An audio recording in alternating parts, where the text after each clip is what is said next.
정봉주 의원 프레시안 보도 관련한 사건, 이름 붙이기가 좀 그렇습니다. 예를 들어서 지금은 언론 프레임에 정봉주의 성추행 사건 이렇게 보도가 되고 있잖아요.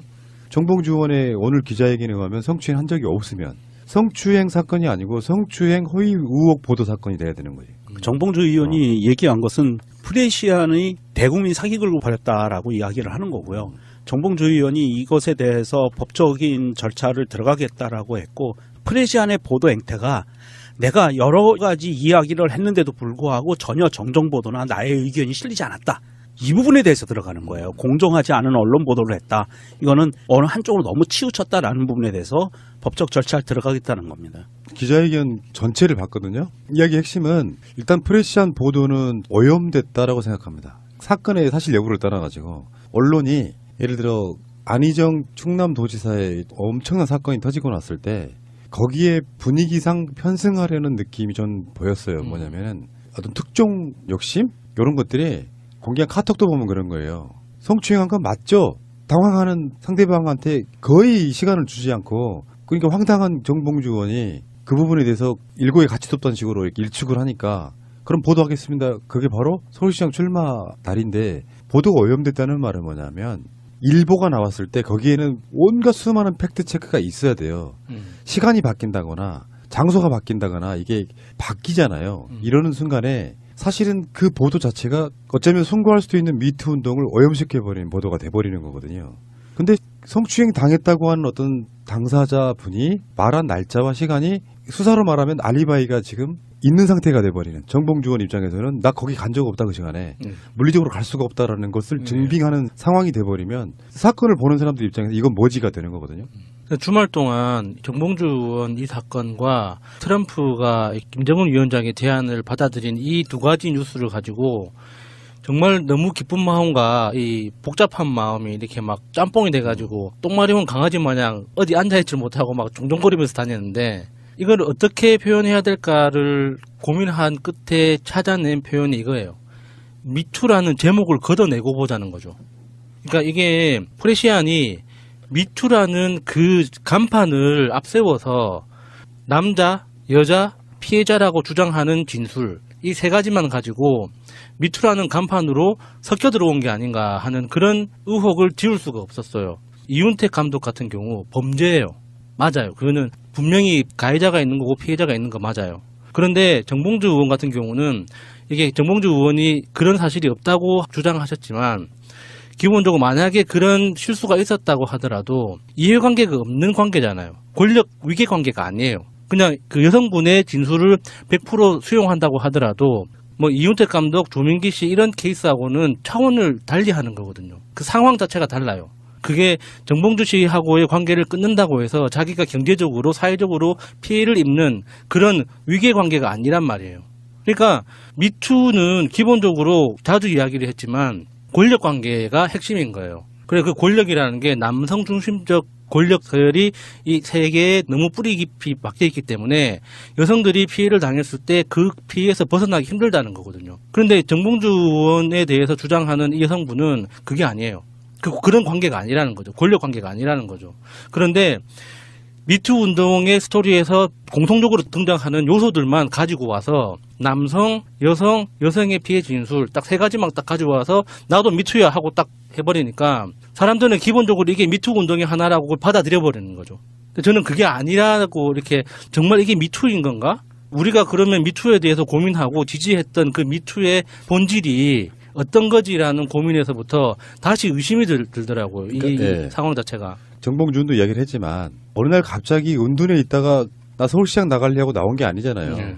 그 출소 이후에도 굉장히 많은 시간 동안 언론인이며 뭐며 계속 노출이 돼 있었어요. 그리고 그 사이에 미투 운동도 있었는데 하필이면 서울시장 출마하는 당일날 1시간 전이냐. 이거는 뭐 프레시안 음모가 있다 이렇게 말씀드리는 건 아니고, 기사에 어떤 극적인 요소를 더하기 위해서 출마하기 바로 직전에 그걸 터뜨리는 방식은 악의 이런 걸 떠나서 일종의 언론의 선정성이라는 거예요. 제가 봤을 땐 그런 거야. 기사의 폭발력을 더하기 위해서 극적인 시점에 터뜨리는 거 있잖아요. 당하는 사람 입장에서 황당한데, 문제는 이 기사가 오염돼 있다고 말씀드릴 수밖에 없는 게, 아까 그 야수님의 분석도 아주 정확하고요. 기자가 하나 있어요. 근데 취재원으로부터 들은 이야기를 보도를 하면서 자세히 알고 봤더니 다 아는 친구들이야. 이 자체는 오염될 수밖에 없는 거예요. 그러니까 예를 들면 뭐 그냥 저도 소설 하나 써보자면 나 정봉주한테 나도 그런 일 당한 적이 있는데 라는 이야기를 자기들끼리 어떤 모임 같은 데서 해오는 상황에서 미투 운동이 나니까 우리도 한번 터뜨려봐. 너 기자잖아. 뭐 이런 식의 어떤 그런 식으로 뭔가 말초적인 한 숟가락 얹었을 가능성이 높아 보이는 사건. 그러니까 기자와 피해자라고 하는 분이 같은 학교 출신의 친구고 정봉주 의원의 이야기에 의하면 친구예요. 그 상황에서 서울시장 출마 1시간 전에 그걸 터뜨리고 그리고 중간에 장소와 시간이 계속 바뀌고 그리고 이메일도 남자친구한테 보냈다는 이메일에 대해서 굉장히 많은 분들이 의혹을 보내고 있죠. 자, 그런 가운데 그 당시 카페직이었던 미건수의 카페직이었던 분의 반론이랄까요? 이게 나왔는데 내가 데려다 줬다. 근데 뭐 시간에 대한 논란도 좀 있고 그래요. 뭐 또 다른 얘기 하나 나오고 있는 게 있죠? 네, 당시에 카페직을 했다는 파님에 대한 이야기인데요. 나오는 이야기로는 당시에 미건스 이권 사업을 하려고 했다가 실패를 하자 그 카페에서 나오게 되신 분이라는 이야기가 있네요. 이래서 미투 운동은 쉽지가 않다는 거예요. 이게 우리가 방송하는 게 조심스러운 게 미투는 우리가 방송하는 방향성과 맞는 이야기예요. 소수의 약자들의 문제. 약자란 표현에는 그 위에 분명히 그 약자들보다 훨씬 높은 힘과 권력이 있을 테니까. 그런데 이게 이런 식으로 뭐랄까 오염이 되는 순간에 이제 순수하게 안 봐지는 부분들이 생겨서 난 사실요 솔직히 말씀드리면 미투 운동 자체는 한국 사회에서는 이렇게 완고하게 어떤 세력과 세력이 대치하고 있고 이 상황에서 기본적으로 성공하기는 굉장히 매우 힘든 그런 운동이라고 생각해요. 이거는 자유한국당 같은 부류들이 의심의 여지 없이 우리도 그 운동에 동감한다 쪽으로 같이 가줘야지 그걸 이용해서 공격하는 용도로 쓰기 시작하면 다 오염돼 버리는 거예요. 그래서 어려운 거라고 저는 보는 거거든요. 실제로 그보다 훨씬 더 엄청난 것들이 있었을 것이 예상되는 세력임에도 불구하고 그것을 정치적으로만 이용해먹는 그런 국가의 구조 속에서는 정말 힘든 운동이다 이렇게 보는 거예요. 사실 이번 정봉주 의원 건은 정말로 프레시안의 어떤 의도성이 없으면 나올 수 없는 기사였습니다. 그러니까 의도라는 게 아까 말씀드린 것처럼 네. 그 의도성이 뭐 정봉주를 죽이기 위해서가 아니라 사실은 정봉주가 반박할 수 없는 타이밍에 터뜨린 거예요. 그렇죠. 출마 발표하기 1시간 전에 터뜨렸다는 것은 반박할 수가 없는 타이밍입니다. 그것도 문자로 카톡으로 물어본 거 꼭두 새벽에 남들 잠자는 시간에 그거를 물어봤다는 것도 말도 안 되고요. 이거는 프레시안에서 분명히 어떤 순진하지 않은 착하지 않은 의도가 들어갔다라고 밖에 추정할 수가 없는 상황이고 이 지금 대한민국의 비투가 광풍처럼 불고 이거를 언론들이 아주 적절한 타이밍에 이용해 먹고 있어요. 이 부분은 우리가 한번 좀 냉정하게 봐야 된다는 게 과연 언론들이 터뜨리는 것이 순수하게 정말로 약자들의 의사를 대변해서 터뜨려주는 것이냐? 저는 아니라고 보거든요. JTBC부터 시작해서 굉장히 상업적인 용도로 타이밍을 봐서 터뜨린다고 보거든요. 난 그런 부분에 대해서 뉴스를 소비하는 소비자들의 과연 이것이 올바른 운동성을 갖기 위해서는 어떻게 갈 것인가에 대해서 한번 진지하게 생각해보는 계기가 되었으면 좋겠어요. 자, 안희정 지사 건도 잠깐 보면은 이런 토론이나 이런 이야기가 좀 어려운 게 그러면 그 범죄가 아니라는 말이냐 이렇게 돼버릴 수가 있어가지고 아직은 조심스러운 거예요. 아직은 밝혀지지 않았다는 거죠. 근데 조심스럽다는 건 뭐냐? 지금 안희정 건만 해도 사건의 프레임이 묘하게 좀 바뀌는 부분이 있거든요. 그러니까 민병두 의원 사건도 그렇고요. 그러면 민병두 의원부터 약간 얘기해 볼게요. 나는 그러한 사실에 대한 기억도 없고 그런 직을 한 적은 없지만 민병두 의원 입장에서는 그런 것에 연루된 것 자체에 대한 정치 생명을 원래부터 걸기로 약속을 했기 때문에 그 약속을 지키겠다 이런 거 약간 결벽증 같은 거예요. 예. 좀 경우가 좀 많이 다른 거지. 민병두 의원은 그 당시에 현역 국회의원도 아니었고 낙선한 굉장히 오래전의 상황을 또 기억해내는 부분이 있고 그거 있고 안희정으로 돌아오면 안희정은 이게 참 미투를 이제 훼손시키냐 마느냐 논란의 중심이 되는 건데 미투 운동은 사회개혁 운동이다라는 전제를 갖고 이야기해야 돼요. 근데 당하는 쪽 입장에서는 저번에 우리가 방송으로 이야기했지 않습니까? 법률적인 판단을 받고 싶어 한다는 거지. 그게 다툼의 여지가 있다는 거예요. 우리가 영장 청구에서 보면. 그래서 이게 순수하게 미투 운동으로 권력의 철저히 짓밟힌 사람이냐 아니면 상호간에 법률이 접근할 수 없는 상태 사인 간의 관계라고 하면 이런 거 있잖아요. 간통죄가 없었어. 시대가 간통죄가 없었죠. 사인 간에 남녀 간에 서로 간에 사랑을 나누는 행위는 법이 개입할 문제가 아니라고 해서 없어진 거예요. 근데 안희정 지사 쪽 입장은 다를 수 있는 거죠. 우리가 안희정은 죽일 놈이라고 할 수는 있고 딱히 그렇게 틀린 말도 아닌 것 같아요. 현재까지는 그렇지만 안희정의 입장을 보면 우리는 어쩌면 사랑하는 사이였다가 될 수도 있단 말이에요. 그러니까 이 다툼의 여지가 이제 생기기 시작하는 부분에 미투 운동이 전환점이 생기고 있는 거라고 봅니다. 저는 이렇게 봐요. 정치인들의 가끔씩 좀 비교하다고 느끼는 게 대의는 맞아. 사회적 약자들이 그렇게까지 하는 거는 대의는 맞는데 그 대의는 당연히 모든 사람들이 그 대의라고 인정하고 순수하게 약자인 여성들을 보호하자는 차원으로 전 구성원이 똑같이 압도적으로 많은 사회라 그러면 가능한데 운동을 악용할 세력들은 분명히 엄연히 상대편에 존재하는 거잖아요. 그 상태에서 정치인들이 비겁하다는 게 뭐냐면 자꾸 대의만 갖고 사실이 아닌 사람까지도 전부 다 미투 운동에 집어넣어가지고 당신은 나쁜 정치인이니까 물러나 여러 관점으로 가는 것도 비겁한 거고요. 하나 더는 제일 짜증나는 게 이런 거예요. 정치인들이 약간 오독 또는 난독이 있나? 이런 사건이 났을 때 사건의 성격상 누군가의 기획으로 만들어질 수 없다라고 말하는 게 난 더 웃겨요. 왜 그러냐면 지금 현재 JTBC나 이런 보도들이 또는 심지어 전 프레시안까지 기획됐다고 보지는 않아요. 문제는 사회적 흐름이 있어서 그 사건이 터졌을 때 그것을 악용하는 세력이 있다는 게 김어준 생각이고 우리 생각이에요. 근데 이걸 예초부터 누군가 기획해서 어떤 세력을 죽이려고 들어온다고 말하는 사람은 없어. 그런데 그 단어를 갖고 기획할 수 없는 사건들이라고 공공재인 라디오 방송에 나서 의원이 그랬어요. 이런 사항들은 기획할 수 없는 거다라고 얘기를 했어요. 피해자가 있기 때문에.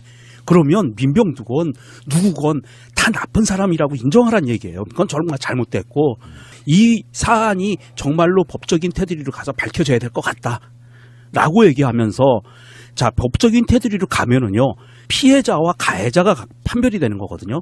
그러면 피해자라고 주장한 사람이 거짓이었으면 이 사람도 처벌받아야 되는데, 는 가해자라고 판단이 됐으면 이 사람은 반드시 처벌받아야 돼라고만 얘기를 해요.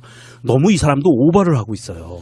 그리고 저 개인적인 경험이지만 아니라는 것은 그러니까 내가 하지 않은 행위는 증거가 안 남아요. 너무 당연한 말이죠.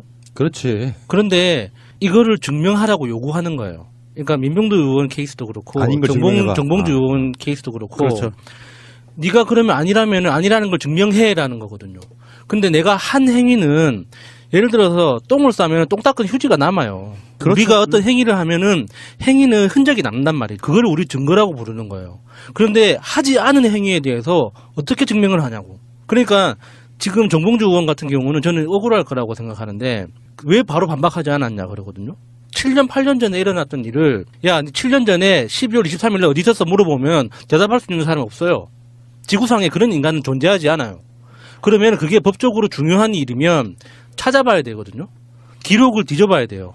그래서 내가 그날 뭐 했는지, 누구와 있었는지 이런 것들을 확인해야 된단 말이에요. 근데 그 시간 동안도 의심하는 거야. 그러면 피해자가 고발을 했기 때문에 의심의 눈으로 바라보는 거는 합당한 거예요. 일단 고발한 사람이 있으니까. 그러면 그 사람이 반박을 했단 말이죠. 그럼 아니라 그래. 그러면 아니라는 거에 대한 그 전체적인 맥락이 합당한지를 봐줘야지. 당연히 네가 가해자로 지목받았으니까 아니라고 하겠지라고 하면 모든 고발 행위는 그 유죄가 되는 거거든요. 고발 그 즉시 유죄가 되는 거예요. 맞아요. 근데 지금 그런 방식으로 가고 있단 말이죠. 언론이 그렇게 몰아놓고 있어요. 우리는 정봉주를 지지하든 안 하든 민병두 의원을 지지하든 안 하든 그 대표적으로 프레시안 조합원들이 그 프레시안 조합 측에다가 굉장히 항의를 하고 있다고 하잖아요. 정상적인 사람들은 다 그냥 합리적으로 보고 있어요. 아, 저 여자 이야기 저건 좀 너무 과하다. 피해자한테는 야, 저런 일을 당한 저 가해자는 진짜 씨를 말려 죽여야 돼 라고 우리는 본능적으로 그 사람의 이야기를 듣고 판단을 한단 말이죠.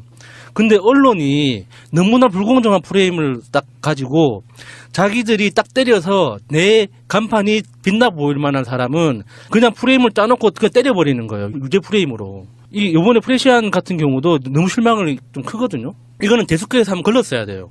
막말로 일주일이 지나서 보도한다고 해서 그러니까 다 팩트 확인하고 일주일 후에 보도한다고 해서 기사의 가치가 떨어지는 게 아니거든요. 그런데 왜 그렇게 성급하게 했는지. 약간 정봉주한테 카톡을 보낸 것도 네. 기사가 나기 전날 밤 12시에 보냈고 그 다음에 사과하실 의향 있나요? 답변을 피하셨나요? 이게 아침 9시예요. 정봉주 의원한테는 시간적으로 여유가 없었다고요. 그런데 굉장히 막 체근하죠. 저는 이 미투에 대해서 다들 이야기하듯이 미투 운동은 계속 되어야 하지만 가짜 미투 피해를 주장하는 자가 진짜 미투 피해자에게 피해를 주고 있다. 저는 솔직히 안희정 지사나 정봉주 의원이나 민병두 의원도 사회적 매장이 목적이지 처벌이나 사과는 뒤로 가 있다고 생각이 들거든요.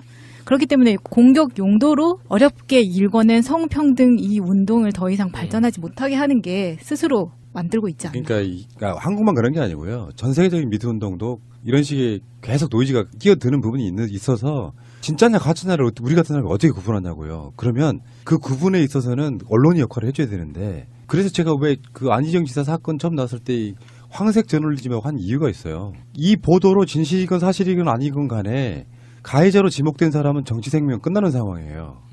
보통 정봉주 의원을 지지하는 사람도 이렇게 말하잖아요. 그 스타일상 그랬을 거야. 근데 그게 뭐가 죄냐? 이런 식으로 몰아가잖아. 하지 않은 사실을 했다고 사람들이 인정하게 만든 효과가 있는데, 아까도 다 말씀하셨지만 안희정 지사 사건 같은 경우도 반론권 차원에서 충분히 들어보고 같이 보도를 해주고, 근데 이미 사회적 분위기는 가해자로 몰아서 완전히 무르익은 상태에서 나중에 반론해봐야 그 사람은 그냥 범죄자 되는 부분이 있거든요. 결국은 언론의 문제예요. 언론들이 아까도 그런 비슷한 얘기를 했지만 어떤 시기적절한 시점에 쉽게 표현하면 언론의 관심병 같은 거죠. 그 상품성이라고 보는 거죠. 큰 건 하나 물었어요. 큰 건 하나 물어서 결론적으로 말해서 미투 운동을 지지하는 의도에서 보도를 하려고 했을지 모르나 그 잘못된 행위가 사실은 그 언론사 때문에 미투 운동이 더 쪼그라들 수도 있다는 결과물은 그렇게 돼버리잖아요. 이렇게 되는 문제가 있기 때문에 언론사들이 정말 신중해야 된다 이렇게 말씀드리고 싶고, 정봉주 의원 프레시안 보도 관련한 사건 이름 붙이기가 좀 그렇습니다. 예를 들어서 지금은 언론 프레임에 정봉주의 성추행 사건 이렇게 보도가 되고 있잖아요. 정봉주 의원의 오늘 기자회견에 의하면 성추행 한 적이 없으면 성추행 사건이 아니고 성추행 허위 의혹 보도 사건이 돼야 되는 거지. 정봉주 의원이 얘기한 것은 프레시안의 대국민 사기극을 벌였다라고 이야기를 하는 거고요. 정봉주 의원이 이것에 대해서 법적인 절차를 들어가겠다라고 했고, 프레시안의 보도 행태가 내가 여러 가지 이야기를 했는데도 불구하고 전혀 정정보도나 나의 의견이 실리지 않았다. 이 부분에 대해서 들어가는 거예요. 공정하지 않은 언론 보도를 했다. 이거는 어느 한쪽으로 너무 치우쳤다라는 부분에 대해서 법적 절차를 들어가겠다는 겁니다. 기자회견 전체를 봤거든요. 이야기 핵심은 일단 프레시안 보도는 오염됐다라고 생각합니다. 사건의 사실 여부를 떠나가지고 언론이 예를 들어 안희정 충남도지사의 엄청난 사건이 터지고 났을 때 운동의 하나라고 그걸 받아들여버리는 거죠. 근데 저는 그게 아니라고 이렇게 정말 이게 미투인 건가? 우리가 그러면 미투에 대해서 고민하고 지지했던 그 미투의 본질이 어떤 거지라는 고민에서부터 다시 의심이 들더라고요. 이 상황 자체가. 정봉준도 이야기를 했지만 어느 날 갑자기 은둔에 있다가 나 서울시장 나가려고 나온 게 아니잖아요. 그 출소 이후에도 굉장히 많은 시간 동안 언론인이며 뭐며 계속 노출이 돼 있었어요. 그리고 그 사이에 미투 운동도 있었는데 하필이면 서울시장 출마하는 당일날 1시간 전이냐. 요거는 뭐 프레시안이 음모가 있다 이렇게 말씀드리는 건 아니고 기사에 어떤 극적인 요소를 더하기 위해서 출마하기 바로 직전에 그걸 터뜨리는 방식은 악의 이런 걸 떠나서 일종의 언론의 선정성이라는 거예요. 제가 봤을 땐 그런 거야. 기사의 폭발력을 더하기 위해서 극적인 시점에 터뜨리는 거 있잖아요. 당하는 사람 입장에서 황당한데 문제는 이 기사가 오염되어 있다고 말씀드릴 수밖에 없는 게 아까 관계가 없는 관계잖아요. 권력 위계 관계가 아니에요. 그냥 그 여성분의 진술을 100% 수용한다고 하더라도 뭐 이윤택 감독, 조민기 씨 이런 케이스하고는 차원을 달리하는 거거든요. 그 상황 자체가 달라요. 그게 정봉주 씨하고의 관계를 끊는다고 해서 자기가 경제적으로 사회적으로 피해를 입는 그런 위계 관계가 아니란 말이에요. 그러니까 미투는 기본적으로 자주 이야기를 했지만 권력 관계가 핵심인 거예요. 그래 그 권력이라는 게 남성 중심적 권력 서열이 이 세계에 너무 뿌리 깊이 박혀 있기 때문에 여성들이 피해를 당했을 때 그 피해에서 벗어나기 힘들다는 거거든요. 그런데 정봉주 의원에 대해서 주장하는 이 여성분은 그게 아니에요. 그런 관계가 아니라는 거죠. 권력 관계가 아니라는 거죠. 그런데 미투 운동의 스토리에서 공통적으로 등장하는 요소들만 가지고 와서 남성, 여성, 여성의 피해 진술 딱 3가지만 딱 가져와서 나도 미투야 하고 딱 해버리니까 사람들은 기본적으로 이게 미투 말 동안 정봉주 의원 이 사건과 트럼프가 김정은 위원장의 제안을 받아들인 이 2가지 뉴스를 가지고 정말 너무 기쁜 마음과 이 복잡한 마음이 이렇게 막 짬뽕이 돼가지고 똥마려운 강아지 마냥 어디 앉아있질 못하고 막 종종거리면서 다녔는데 이걸 어떻게 표현해야 될까를 고민한 끝에 찾아낸 표현이 이거예요. 미투라는 제목을 걷어내고 보자는 거죠. 그러니까 이게 프레시안이 미투라는 그 간판을 앞세워서 남자, 여자, 피해자라고 주장하는 진술 이 3가지만 가지고 미투라는 간판으로 섞여 들어온 게 아닌가 하는 그런 의혹을 지울 수가 없었어요. 이윤택 감독 같은 경우 범죄예요. 맞아요. 그거는 분명히 가해자가 있는 거고 피해자가 있는 거 맞아요. 그런데 정봉주 의원 같은 경우는 이게 정봉주 의원이 그런 사실이 없다고 주장하셨지만 기본적으로 만약에 그런 실수가 있었다고 하더라도 이 때 거기에 분위기상 편승하려는 느낌이 전 보였어요. 뭐냐면은 어떤 특종 욕심 이런 것들이 공개한 카톡도 보면 그런 거예요. 성추행한 건 맞죠? 당황하는 상대방한테 거의 시간을 주지 않고 그러니까 황당한 정봉주 의원이 그 부분에 대해서 일고에 같이 뒀던 식으로 이렇게 일축을 하니까 그럼 보도하겠습니다. 그게 바로 서울시장 출마 달인데 보도가 오염됐다는 말은 뭐냐면 일보가 나왔을 때 거기에는 온갖 수많은 팩트 체크가 있어야 돼요. 시간이 바뀐다거나 장소가 바뀐다거나 이게 바뀌잖아요. 이러는 순간에 사실은 그 보도 자체가 어쩌면 송구할 수도 있는 미투 운동을 오염시켜버리는 보도가 돼버리는 거거든요. 근데 성추행 당했다고 하는 어떤 당사자분이 말한 날짜와 시간이 수사로 말하면 알리바이가 지금 있는 상태가 돼버리는 정봉주 의원 입장에서는 나 거기 간 적 없다 그 시간에 물리적으로 갈 수가 없다라는 것을 증빙하는 상황이 돼버리면 사건을 보는 사람들 입장에서 이건 뭐지가 되는 거거든요.